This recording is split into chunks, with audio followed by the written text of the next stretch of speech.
Good morning, good evening, good night, good day, wherever you are. It's hopefully not cold because it's Arctic up here. My name is Cheryl Sutherland, and I'm really excited to be here for another gorgeous episode of Navigating Mindfulness. And we are talking about mindfulness while building our business, applying personal growth strategies to make sure we're living the most delicious, fantastic lives that, honestly, we deserve to have. I'm joined by my one and only magnificent goddess of a co-host, Liza McHale, who is a multi-mompreneur, as I like to call her. I don't know. I just like to call her a lot of things. And we're here to give you the 411, the FYI, the skinny to the mini on how to apply personal growth principles to all parts of our lives. And today is a very interesting day. Why, you ask?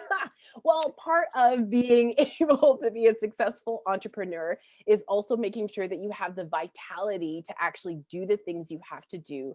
Whether it's having a clear mind, whether it's feeling physically like you have the energy to actually engage and do the things that you want to do or the things that you need to do in order to move your business forward.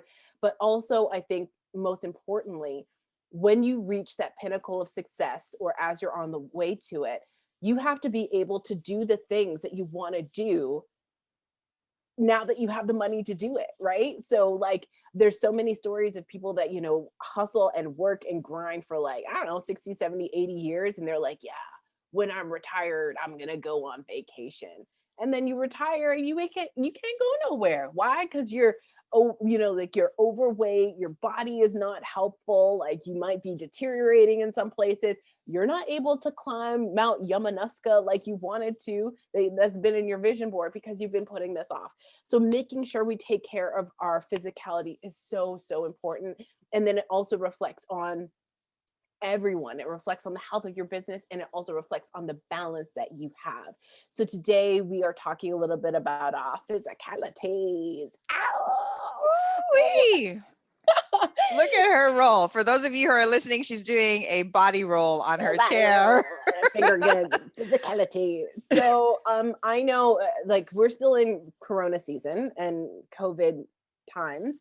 And so it's given us a very unique opportunity where some people have, of course, gained a little bit of weight. Some people have lost a little bit of weight. Some people have recommitted certain things to themselves.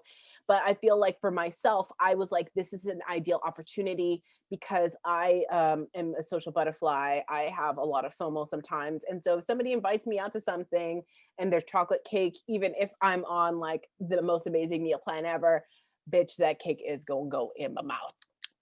So this has been an amazing time for me to like just really take the time to choose into releasing some weight. And it's been so good so far. And I'm really excited for the next steps afterwards.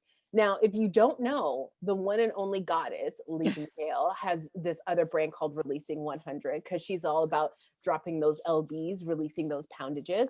And I am so, so proud of her. And I'm going to let her share the results Aw, that she's had so far. So, girl, you better go ahead and toot your horn. thank you, thank you. And part of being the mindful person is like being cool with celebrating and like really taking that opportunity to celebrate that. So thank you. Yeah, so Releasing 100 was formed when I hit like I guess my top end weight. I was probably like 250 pounds. Um, and that was maybe the summer or so of like 2018, 2019. We're in a new year, so I'm not really clear on that. So anyhow, I'd like to say that since then I've probably dropped a total of 70 pounds so far. Thank you. She's clapping. She's clapping. And it has been an up and down journey because, like you, I never associated it with FOMO or like I do see that I am a social butterfly now that we're not going out. I see that delicious, indulgent meals, way over portioned because that's what happens when you go out to eat and you're eating the whole thing. It has been a life-changing experience to go through it, and also just recognizing like when I really want to have something or if it's hormonal or whatever. It's been glorious. So I receive the celebratory vibes for 70 pounds. I still have a fair bit to go. However, I feel so much better that I'm here because I do feel that I have I have the vitality to do the things that I wanted to do. And not that I used to think that it would stop me. Like I remember I've climbed a glacier at a heavier weight, and I think they were surprised that I did it. Like when the guys were like, "Oh, we don't know if she's going to be." I mean, it took me longer than everybody had expected. However, I still did it. So just for all people to be encouraged. But I want to know, you joined this bandwagon, Miss Cheryl Sutherland, in all of her juiciness. And you've been on a plan. And I mean, I always just think she looks good. Like from the time that I met her to now, like like I don't know. So it's harder for me to see because it's not 70 pounds, I guess. You know what I mean? But she's glowing clearly, and she's radiating like I feel good. Um, Talk a little bit about your journey. Like, how did you get there? What was your motivation? How are you doing it? So, for myself, um, it's been a very interesting journey in regards to the fact that I actually threw away my scale for the first time, probably around like 7 years ago. And I was like, this isn't supporting me because when I was younger, I had a lot of disordered eating in regards to like, I don't want people to see me eating. Like, I can't let people I don't want that judgment. I was very sensitive in regards to what other people thought about me. And I made up a lot of stories, so like even in regards to like, like I used to hide to eat a lot of times. Um and then there was a lot of pressure even from my family. If I didn't eat all like my full plate, then I was X, Y, and Z. Or just a lot of really weird thought processes around food. Like you're eating too much, Cheryl. Why are you in the fridge? But then also at the same time, like I'm a growing teenager. But then also at the same time, I'm not like the ideal weight that everybody else is. And I know for myself, like my body type is very much like pear shaped. And so it only came into fashion, I want to say, in this last decade. But before that, I was just like some other obese girl, right? So even in like junior high school, I had like the extra large short wouldn't fit me when I was like trying to, do gym, all these different things. So I say all that to say that only in the last I want to say in the last 2 years, 3 years, 3 years, I've really gotten to a really nice flow with my body. Not only take like practicing more care for it, but then also giving myself grace. So there was a couple things that people would deem as being traumatic that had happened to me for the in the last stretch of time. Of course, moving to a whole different country, like being uprooted and coming back to Canada and having to reestablish everything. So not only was my eating different and disrupted, but then also like my exercise routines. And then, of course, just like that level of stress and feeling like I have to figure this out. Like, where is my home base? How do I get all this together? Then, in addition, over the last couple of years, I've been in two car accidents that have impeded my access to going to the gym. So even being able to, just eat and then work out or whatever, not like I ate a lot. I never ate a lot. I was never like a huge, like, let me just go and eat all the things. Like, let me order 4 pizzas and blah, blah, blah, right? Never like that. However, of course, the weight did creep up. And then so I was at my highest when I was in the Caribbean, not in 2000, it was 2018, that Christmas, and I was about 240 pounds.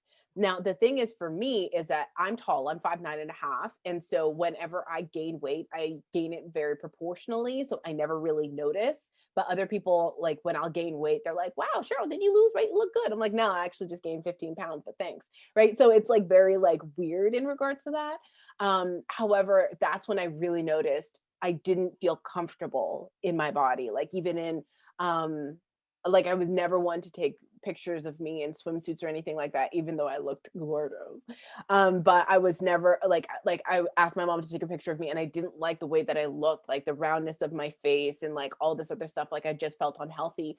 And then even like now where I live, like I have to be in the basement quite often because this is where my office is. And then I would notice like going up and down the stairs, I get a little winded. I'd feel it a little bit in my knees, all of these different things. So I was like, you know what? Like, this is an amazing time to just play, not only with different meal programs to see what works for me, but also to see what works ideally for my body. What does she want? What does she not want? And really get to connect and relearn my body in that way.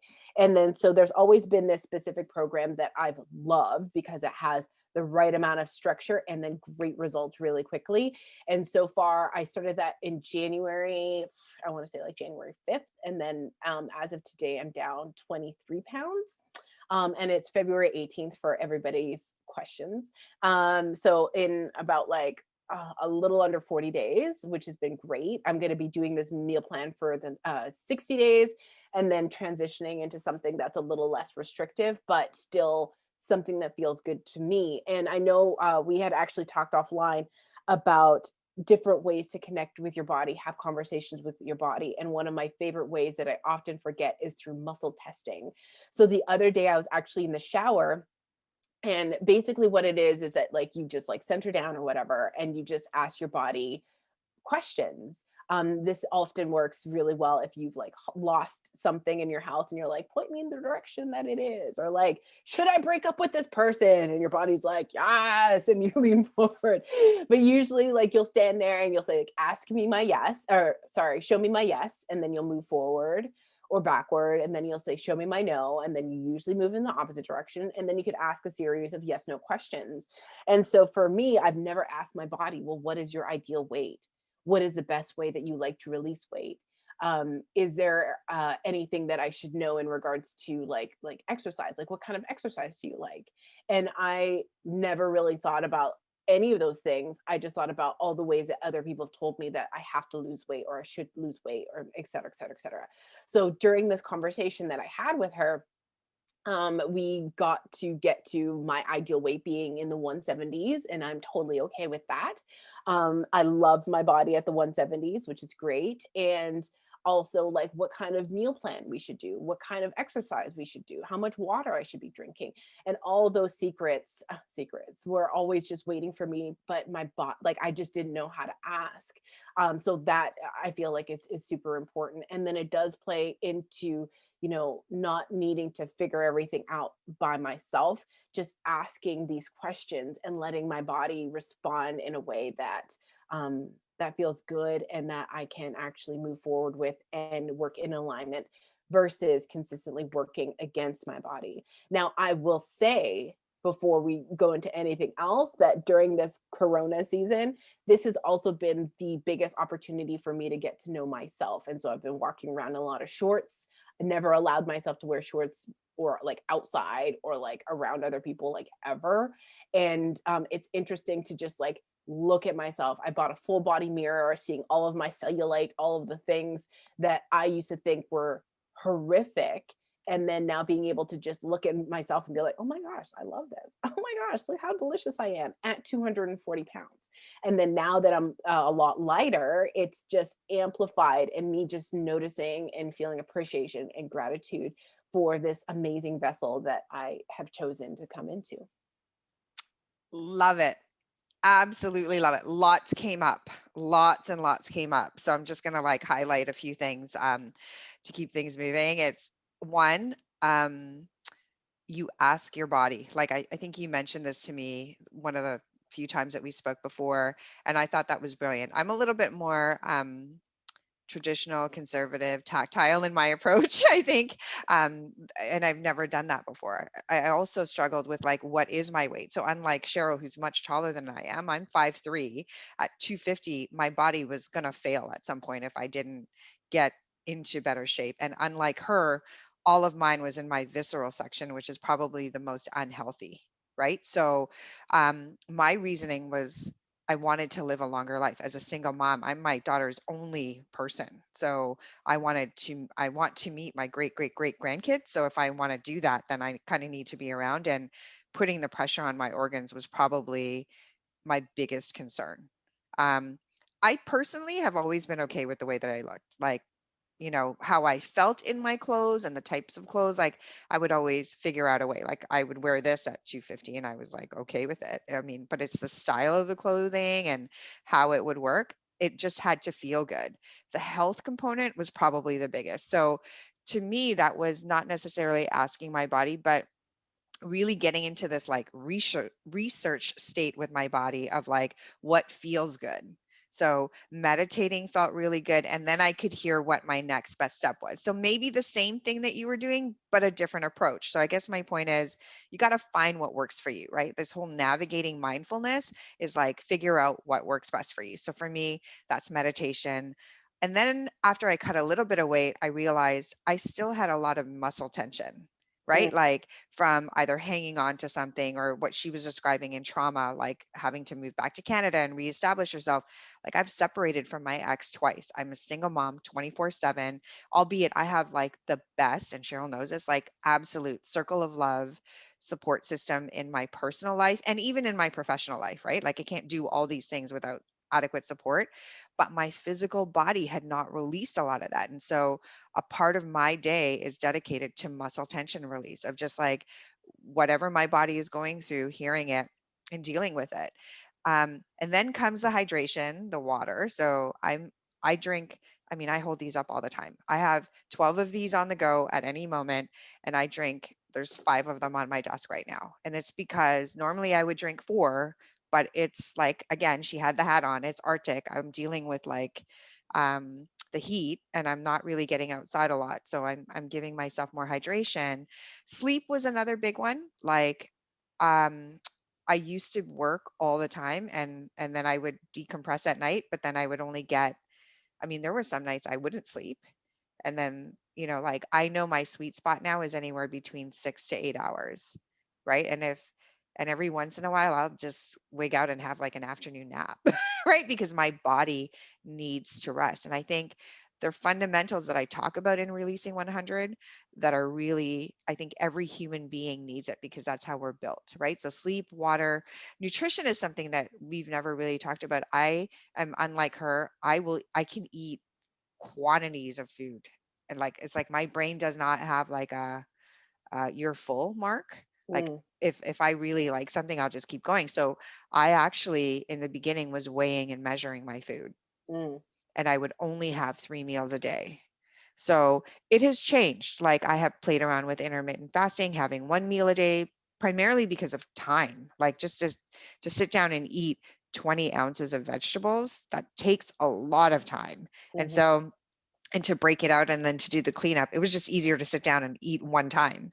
Mhm. So again, practicing what's happening, like especially when you're building a business, it's like it's going to take some of your time. So how do you fit it all in? So I love the concepts of relaxation, hearing what your body is saying to you and then doing what it's saying for you is going to work. Right. So Yeah. what I did want to, if can I pivot or did you want to say something? No, Because if you have I'm a good. question, yeah. So you mentioned chocolate cake. Okay. Mhm. So whether it's our physicality for vitality or like just a habit or behavior or belief that we have even our business, what do you do when you are up against something that you know is not going to serve your highest goal? We're talking about physicality, so i.e. chocolate cake. And then maybe like in business, you want to work with a particular vendor because you have a whatever, like there's just something that you would normally do, but you kind of know that you shouldn't do it anymore. Like, how do you manage that concept? You're smiling for a reason. Yeah, because Tell, there's do tell. actually there's a project that I'm working on right now that I'm like, I don't think that I should be a part of this, but thug life. Anyway, We actually had an episode where you actually talked about this has happened to you before, where you, yeah. So I guess let's talk about that. Like, again, chocolate cake and, relationships that you might not want to engage in business. yeah. So in regards to chocolate cake, and it's so funny because my birthday is coming up. Apparently it's next week. And I was like, oh no, it's like 15 days away. And I was like totally okay with just not getting food stuffs for my birthday. And now I'm all like, oh, it's so close. So speaking of chocolate cake, so I usually just don't put myself in positions that I feel like I would create this internal pressure for myself. Now, it's funny because even looking at human design, there is a tendency for me to create pressure because I have an open root and an open head. So I feel like again, that's another place where it comes into play where it's like, oh, now I understand why this is there because legit I tend to have this sort of scarcity around delicious food. Like if I don't eat it, nobody's going to eat it. It's going to go to waste. And then also like when is the next time I'm going to eat that, blah, blah, blah. So I would just like, it's easier for me to just not be around it. I don't purchase it, anything like that. And then also, like, if my roommate buys something and they're like, yeah, like, this is my cake, I'm like, cool, I won't touch it unless they're like, oh, have some. And I was like, fuck. Like, then I'm screwed. I'm like, oh, you shouldn't have said that. Oh. So really having that conversation with why, like, why do I feel the need to overeat certain things? And then also, I would also pose that same question for anybody that's also attempting to figure out why they're under eating certain things, or why they don't allow themselves, or that there's shame or blame or guilt around anything. Because kind of like money, it's neutral. Food is neutral. Like, it doesn't care about how you feel about it. It's just there. And so it's our feelings that make it either hold on to ourselves if we're struggling with gaining too much weight, or like that doesn't allow us to like really receive the nutrition. So getting into those things. Now, in regards to like, well, what do I do? You know what? Honestly, since I've been practicing this new mentality, I haven't been in a space where I've said no. However, one thing that I will say is I've been practicing a lot with intuitive eating. And so, let's say, for example, me and my sister, we love the bulk barn. And with the bulk barn, you know, like, I also love sour candy. So we'll get like a little bit of here and a little bit of there and blah, blah, blah. And oftentimes now I'm just all like, is this something that I want? Like, does this feel good to me? Like, is this exciting? Or am I just eating this because I need to eat this because this is exciting and like because I want it right now? So having those different conversations. But I think it really came down to scarcity. Like, I have to eat this now, or I need to eat this, otherwise I might not get this experience again. And so when I'm having conversations with myself, like really talking about how there's more of this, and that life is delicious, and that like I don't have to be the person to do all the things, I don't have to eat all the stuff all the time, and just like practicing relaxing, I guess, into what food means to me, and therefore allowing me to have the results that I really want. What do you think, Lisa? Few things also came up for me when you were talking about like how we were raised to finish our food, Mhm. right? Like that's a big one. And as my parents were immigrants to Canada, and so like wasting a grain of rice was like offensive to my family in the Philippines that may not have had food to eat. Right. Mhm. And so that was a really, really, really big one. Like to say, like, I'm not a compost bin and I'm not a garbage can. Mhm. Right. And um, the freezer has become my friend, right? Like when you're portioning out food and you're getting this much in a serving, but you're really only eating this much. Like, what do you do with that if you're not going to eat it right away? So, lock and lock containers and the freezer have really become my friend in that regard. So that I'm honoring my family. That like I don't think they're struggling as much as they were back then, but still like being cognizant of being wasteful, and just like I'm not a compost bin and I'm not a garbage can. Like I love that my daughter is so particular about the berries that she eats. Like if it's not delicious or like she's gonna freeze it and put it in a shake. You know what I mean? But if it's fresh, if it's not perfect, odds are she's not gonna eat it, right? Mhm. Like it's such a different thing. And that's her natural way of being. Like I've not ever said to her, or maybe I have, that I mean, that's just how her beingness knows like to eat the best of the best for her. Mhm. Right. Like that's what I would want. Right. So Yeah. that's the first thing. The second one is the way that you are looking at your own body while you're consuming it. Is it good for you? So this is a really tough one because I have like this mind body battle sometimes that happens. Like I know that I'm not supposed to have flour. Like as I don't know where in my genealogy I tested positive for celiac, right? Like Mhm. so when I have flour, it's like not a good thing for my body. Immediately I know, but I love pasta. Like, we've gone to we've done parties and eat outs and it's like I like the lasagna and I like there's just certain things that I like to eat. And so what can I do to not continue to do that? And so it's not happening as much because I do ask that question of the intuitive eating, what is going to happen to my body? But my mind is still like, you love this, but why do I love it? Right. And Yeah. so it's so funny because again, you could be so successful in so many other areas in your life. And then in this one space that actually is fueling, Mhm. your vitality and your ability to show up at the table, your ability to transact, your ability to donate, your ability to contribute. If you're not taking care of it, none of that stuff happens. Yeah. And so that conversation is happening more. And so um, the unserving behaviors are not as frequent and they're not as intense. And the battles are no longer as arduous. Yeah. Are you finding the same thing as you progress? Definitely. And I feel like, and I'm just going to speak from my experience of the fact that money and food were one of the things that had the most energy when we were growing up, right? Like, and I feel like there's been so much to unpack and so much to unlearn about money.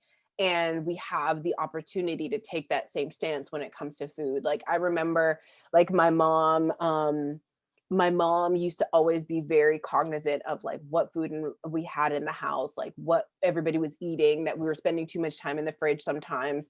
And that like, but so it was kind of like mixed messages, like don't eat so much. But then also at the same time, we would go like for special occasions to places like Foodie Goody, which was like a buffet that we used to go to in Calgary. And then it would be all like, don't drink your water, you need to have room for food. And it was just like, but wait, you just told me the opposite, like where it's like we have to shove as much food as we can in for this price, and then just be like sitting around like roly poly oly for the rest of the day. And then it's like, well, but then like there was just like a lot of mixed messages when it came to food and scarcity and stuff like around that. And so I feel like for myself, really learning how to reparent myself in regards to food. Like even like sometimes I'll be cooking, or I think I'll be eating something and I'll make too much, or there'll be too much in the serving and I'm like, I can't eat this. And then my sister will be all like, you have to eat it, like waste not, want not. And then I'll be like, no, I'm gonna put it in the fridge. And I remember doing that.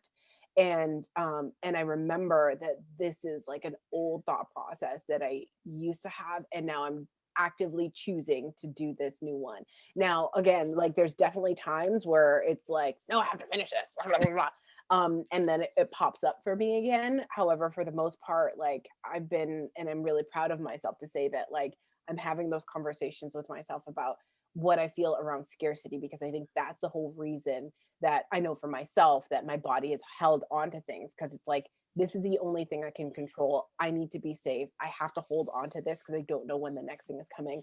However, in actively stepping into abundance, into allowing, and to understanding that things are always there for me, that like I won't have the same, I'm not having the same relationship with food.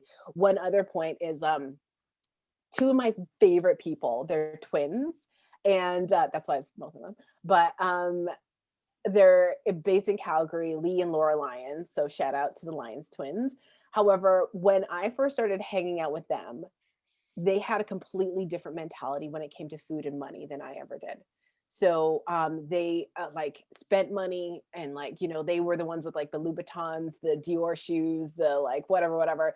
We would go to eat and like they would pay for everything. They're very much into the Chinese community, and therefore like that sort of mentality always kind of stuck with them.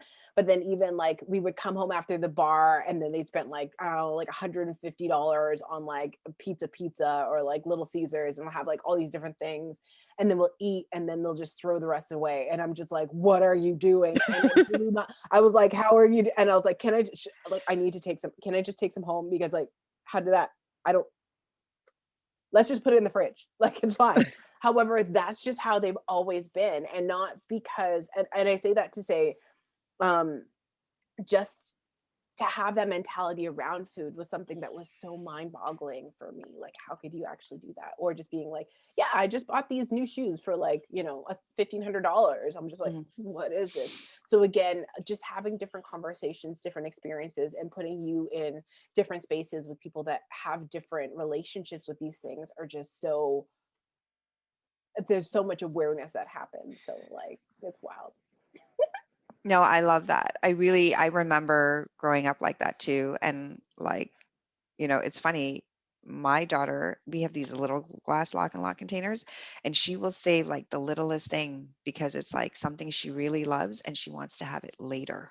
Mhm. right? So she understands that delayed gratification. Whereas I think, I don't know if it's like in my DNA or something I learned from them. It's like, you got to have it right now. Cause like you kept saying this, like, you don't know when you're going to have it again. And that's one of the things that I definitely had to let go of, right? Is coming from this scarcity or fear or lack. And it's funny because we're correlating physicality, vitality into how we're building our businesses.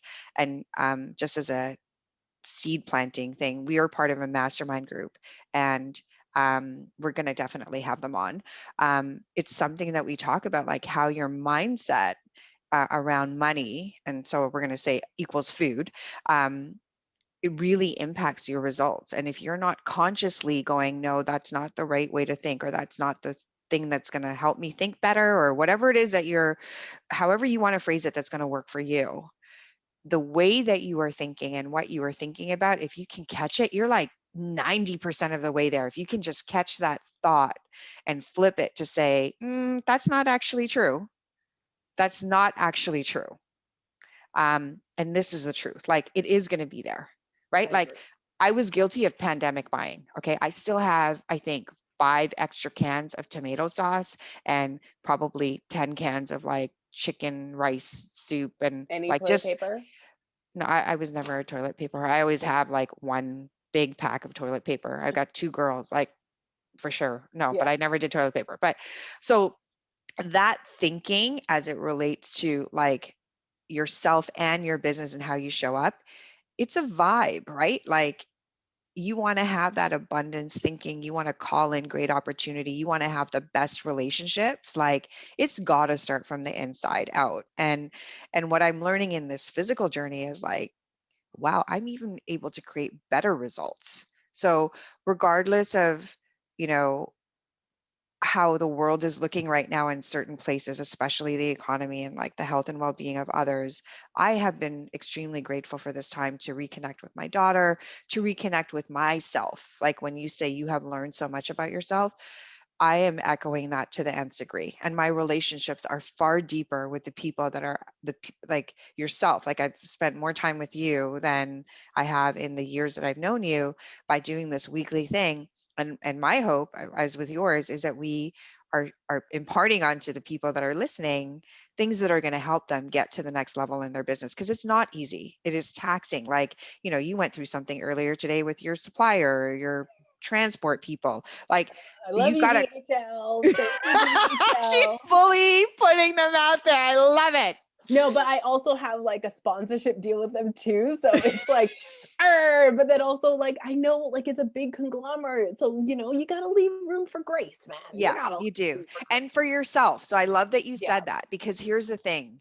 When you fall off the wagon or you have the chocolate cake, feeling guilty about it is not going to help you like regenerate or process the chocolate cake any better, right? So can we talk about that? Like, Okay, so like yeah, right off of go, what you just said, go. listen. Okay, so okay, so when you were talking about chocolate cake in regards to this, I was actually thinking again, it comes down to money, right? So like even with a lot of the opportunities, and we talked about this in the mastermind, like if you're playing small, if you're in the shallow end, you're not able to get the greatness that you really want. You're not able to move out there and like really attract the things, the people, places, and things that you want. And then also, like, you're not, how do I say this? You're not creating the space for the universe to come in and help you and support you. So when it comes to food, the first thing is guilt, right? Like we need to talk about the guilt that people have in regards to eating or not eating something. Because guilt, like I keep saying, it's such a useless emotion because it does nothing for you. It doesn't help you move forward. It's an indicator, but if you stick in guilt, it's not going to help you do anything, right? You're not going to gain anything. You're not going to be a bitter business person or make more money because you're feeling guilty about something. So I actually don't feel guilty, and I made it a very clear practice probably about 3 years ago. I never feel guilty about anything that I eat, because anything that I eat, I want it for a particular reason, and the joy that comes from it, whether it's good for me or bad for me. The joy that comes from it is what I'm looking for and what I'm allowing myself to experience because I deserve to have joy, right? So getting rid of guilt. And then also when it comes to your business, if you don't do this particular deal with this particular person, if you need to walk away from this because it doesn't feel in alignment, why do you feel guilty for it? You're not responsible for them and they're not responsible for you. So, like taking that same level, like first step, releasing that guilt and that shame. Some people have shame. Shame is even below that. Releasing any shame, then releasing any guilt, and then opening up yourself. Like I always keep talking about this Abraham Hicks lovely chart that I have behind me. And it's basically the emotional scale. Like, where are you at? How are you feeling? Is this in a high vibration that's going to allow you to have the things that you want?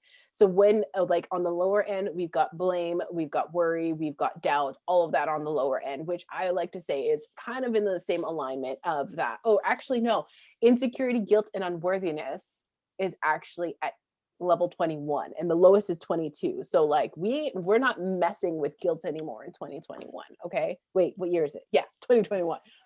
So how do you come from a space of joy, enthusiasm, excitedness, happiness when it comes to food?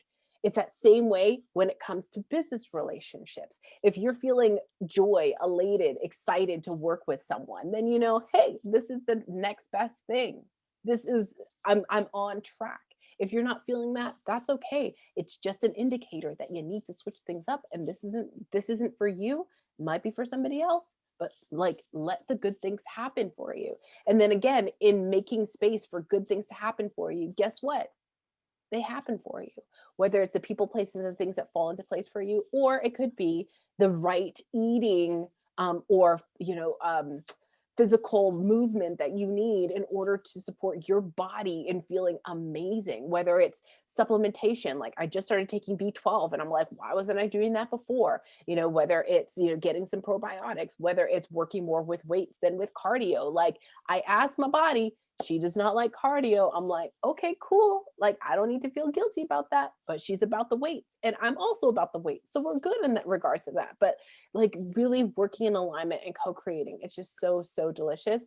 And it applies again, how you do one thing is how you do everything. So if you're feeling guilt and shame around something that's kind of sticky, like your food, your physicality, all that sort of stuff, best believe that that is also applying and showing up in other areas of your life too. Yeah. I also dropped shame and guilt, or not even dropped it. It's kind of like I just became acutely aware of when it was actually labeled. Like me, I talk about this all the time, right? Awareness, labeling, experiencing, and then releasing. So whenever any of these lower vibration feelings come up, my first question is always, what do I want? Like Mm, the minute I feel it, I'm like, what do I want? So if I want to eat the thing, I'm going to eat it because clearly, like you said, my body wants it. I'm not going to feel bad about it. Am I going to be conscious about how much of it and how frequently and all that kind of other stuff? And then it's like, what do I want? It could be, if I'm in something with my kid and it's going sideways, I'm just like, what do I want here? I want to have a great relationship with her. And then I just say it. I want to have a great relationship with you. And that one line will immediately pivot with her. Same thing in all of my business interactions. It's like, what do I want? If it's something that I really, really, really want, I'm going to say it. If I don't really care, you also know, I'm just going to be like, you decide. I don't really care. But if I really want something, I'm going to make it known. And then it's either going to happen or not going to happen. And then I have to deal. I really think there is something to be said about the maturity of a person as they evolve through this process of like becoming aware of when guilt or shame pops up. And it also does translate to, like you said, all other areas of your life. Right. So, and I'm just going to digress a little bit and say, I know that gr- people are in my family anyway, not to like say this in a bad way. It's just like they would sometimes ask, like, don't you ever feel bad about stuff? Like, no, I don't want to feel bad. And it's okay to not want to feel bad. I actually want to stand on the side for good to be able to do good. Do you know what I mean? Like, again, my goal is like, I want to be a traveling philanthropist, which means I kind of have to have the the capacity to give if I want to be a philanthropist, right? And then that's mhm. not going to happen if I don't take the steps to be there. Right? Like, so how do you support those higher level goals? I want to live a long time. I want to meet my great, great, great grandchildren. Like, so I need to do whatever is available. And again, food equals money. Let's face it. There is a belief out there that like good food costs money. Otherwise, you're going to be eating the stuff that's like, in my case, I can't have bread. You know what I mean? So that 99-cent loaf isn't for me. They like, my thing is supposed to be green leafy vegetables, which are not necessarily 99 cents. Hmm. Do you see what I mean? So Yeah. there is that point where you just say, I'm going to be responsible for me to live my life, to do what it is that I said I was going to do. And what does that mean? And sometimes it's like, you just got to get out of your own guilt and shame, or look at it at least, so that you can move from it. So that's really my thing, is like, now I'm asking myself the questions, and I'm just going to do what I think is right in that moment. Yeah. I love that. And that might change tomorrow. Yeah, Yeah. that's true. I wanted to ask you one quick question. And I feel like I know the answer to this, but it's still popping up for me. And I feel like there's somebody listening that might need to hear this. So there's a lot of meal programs, et cetera, that really have a lot of restrictions. And Hmm. I know for myself, I don't deal with restrictions very well. You're not Um, alone. yeah, I'm not alone. I'm not that person. I'm just all like, no, and I rebel, like, you can't cage me in. But in regards to restricted eating, if somebody is practicing a restrictive eating plan that is not in alignment with who they are, any words for people that are on that journey, or like if they think that this is the only thing I can do, all I can do is make sure I weigh all my food, I count all my calories, I exercise this much, and even though it doesn't feel good, I have to get it done. Like, this is the only way I could do that. So any words? Lots, actually. Thanks for asking that, because the bulk of the weight that I lost was extremely restrictive. 3 meals, no flour, no sugar, weighed and measured food. Okay. So it was really hard to gain momentum with that. I again, highly supported, like, lots of really great people in my corner cheering me on, the whole kit and caboodle. Okay. So um, I think the truth is, you gotta choose what's best for you. And if it's not working, and you gotta keep working at it. I want to say 160 days of flip-flopping. Like, I would try it, and then I would have some sugar. I would try it, I'd get an invite for like Mama Martino's, and I would have pasta, and then start again, right? So I had a lot of these. I'd have a few days in a row, even 2, 3 weeks in a row, and then I would have to start again on day one. 160 of those days kind of passed before I had 100 days straight of no flour, no sugar, weighed and measured food. Um, and I think even that in itself is not necessarily healthy, because it's not meeting all of your nutrient requirements, right? So the only thing I will say is, choose what's going to work for you, and make sure that you're adequately supported. Like, trying to do something on your own is so hard, because you're battling yourself, as opposed to having a lifeline to say, like, hey, I'm about to do this, and I know that this is not what I declared for myself. And even that action is reprogramming what the norm is, because the truth is, your norm and your story and what you're battling could have started in the womb, when you were like 6 months, like 6 months in the belly, because of your mother, or what you were hearing in that space, all up until you were like aware of, like, you actually now have a new choice. You have a choice to create a new norm. And so if you are on something super, super restrictive, I think the other thing I should say is, make sure that you are checking in with your doctor, because I know that we've lost people who are too super restrictive, and they weren't under medical care, and that can also happen. So let me start with, like, make sure you're checking in with somebody before you start something. Um, and then the other one is, like, you got to really stay focused on what you want. Like, the reason I made it to 100 days in a row was because I knew I really wanted to break something. I didn't know exactly what it was. And now I can say to you, it was like, it just strengthened me to really be able to say, is this for me or not for me? And to this instant gratification, it's now been delayed. I know I can wait 100 days. You know what I mean? Like, I don't need to have it right now, or I'm never going to have that again, is not a true story. You know what I mean? You can order frozen in and out from LA and have it shipped to, overnight FedEx and in a freezer box. You know what I mean? So anything is possible. Okay. It's not going to go away. Um, and, and so it's like, what is the actual truth of what you're telling yourself that's causing you to break the bond to yourself. That's Mhm. like really what it is though, right? Like Mm. if you want to go, like what are you not doing and what are you telling yourself to not have that goal? And Mm. sometimes you don't even realize you're telling yourself that. Mhm. Does that kind of answer? Yeah, I had a lot of conversations, and honestly, everything that you said was so great, and especially talking to a medical somebody that's in the medical field to make sure that you're taken care of, that you're on the right track.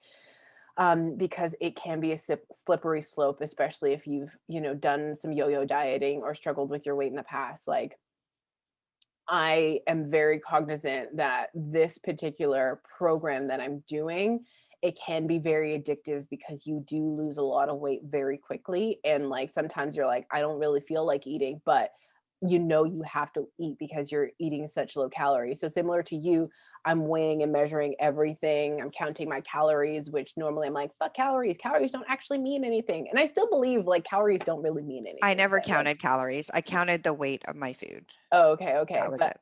I'm counting calories and also the weight of everything and tracking it, and I feel like for me, focusing on, like, what's the benefit of this? This has really, allowed me to see, okay, well, how much like, really eyeball, like, "Oh, this is how much calories is in a tomato," or, like, this and that, or blah, blah, blah. But then I think most importantly is really change the way that I'm communicating with food. Like right now it's like I don't really care to eat anything like and like that addictive personality I had for like sugar or like alcohol. Like I don't really care about drinking alcohol. Like we did a Zoom birthday for my friend and everyone's like, get your drinks. And I was like, ooh, fizzy water. Oh, did I tell anybody? No. Did I feel any pressure? No. But normally I would, even if it was via Zoom. So it's kind of like changed the way that I see things. And then I also feel um like you have to have a very clear why. And I love your why. It's really about Celeste and your grandbabies and all that.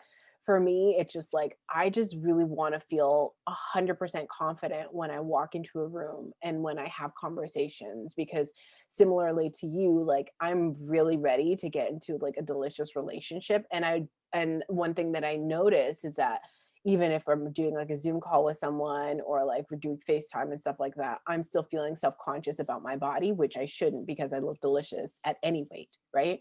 So I felt like, and as I was losing this weight, I was like, oh, look at me. I'm coming back to me. I'm coming back to myself and like really allowing like all this stress and negativity to just like be released and that it be okay. And that I don't need anymore. Like I'm in a good place. I'm living somewhere I feel is stable and safe, that my business in this space that feels stable and safe. Like my life is in a really, really, really great place right now. And then me releasing this weight right now is also very supportive to acknowledge the fact that I'm in fact safe. And before when I was gaining the weight, I was like, it doesn't really matter because I know I can lose it. Like I'm not really that worried. But now it's like I'm in a very safe place. I'm taken care of, and not only just in the current circumstances, like the universe is taking care of me. Like things just keep coming into my lap where like things are okay. And so it's the perfect time for me. Yeah. I love it. I really do love it. I think for me, there's also a little bit of a sense of urgency. Like I'm a lot closer to 50 than you are. And the Just a older, smidge. no,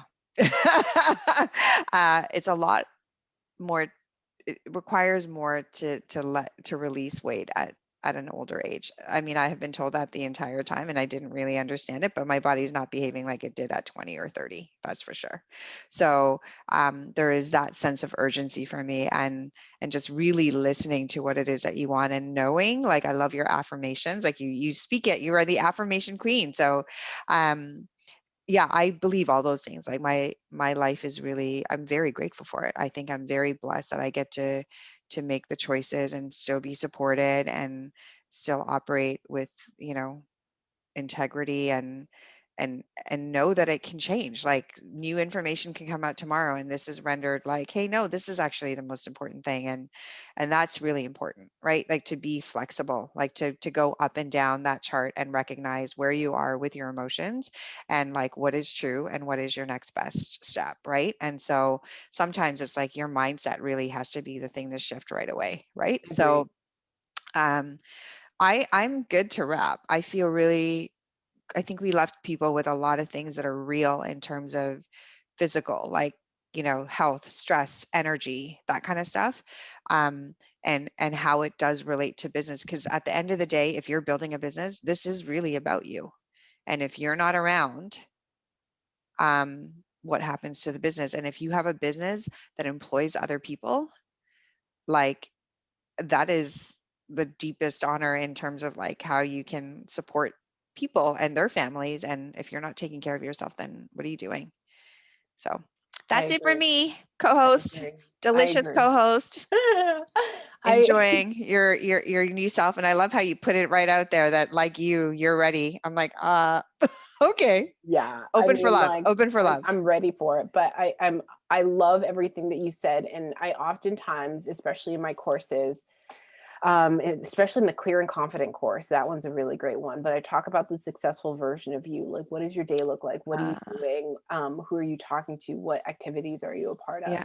And if your business right now is not setting you up to live that life, then you know you need to change something, because like there's people that love you and you deserve to enjoy the fruits of your labor. In addition, same thing with your employees, like making sure that people have balanced work lives as much as one can balance it, making sure that, like, I'm very clear that as I bring on employees, that they're all going to have like good health benefits, that they're going to be taking care of themselves, like go for a massage. Like, you're not feeling really great today, okay, well, just take a day off, like use a mental health day, like being able to have those things. And so that your business is working for you. And this is my last point, is I always say that building a business is the biggest personal development course ever. And your business will ask you to evolve with you, and it is your clear responsibility to continue to evolve with it. And I say all that to say that you have to, and you owe it to yourself to make sure that you're taking care of your physical self, because otherwise you're taking away from others, you're taking away from your business, you're taking away from, like the people that really love you. And then the more that you do pour into yourself at the same time, you have so much more to give in Mhm. regards to your products and services, in regards to your employees, in regards to continuing to do things that make so much difference in the world. So with that, that's all I got. This has been honestly a delicious episode. It's so deep and so connective. And I really hope that everybody that's listening also had this opportunity to go through this journey with us. And I also want to just state as well that, like, of course, we're two women, and two cisgender women speaking about this from our point of view. However, like, this is also applied to people that are, transitioning through things, to men. There's a lot of stuff in regards to them, and, the body that people have been said that men have to have, like a lot of body shaming and stuff like that. And so no matter what you identify as or who you feel you are, like, all of these things do apply to you, and that you deserve to have good things, that you deserve to feel good, you deserve to feel like, yeah, I can run and do this. Like, you're not facing a physical obstacle and think like, can I really do that? Yes, you can. And you deserve to have that in your life. Same thing with your business. Can I do that? Can I close that deal? Can I receive that money? Yes, you can. So with that, my name is Cheryl Sutherland, and it was my absolute pleasure to be here with you today to co-create with you. And please let us know. Slide in our DMs on Instagram or on our social media. Reply back. I don't know. Do some sort of post to let us know if this resonated with you. And please share this podcast with friends, with people that you care about, that you think might be able to take some insights from the things that we've shared. Liza, any last words before we sign off?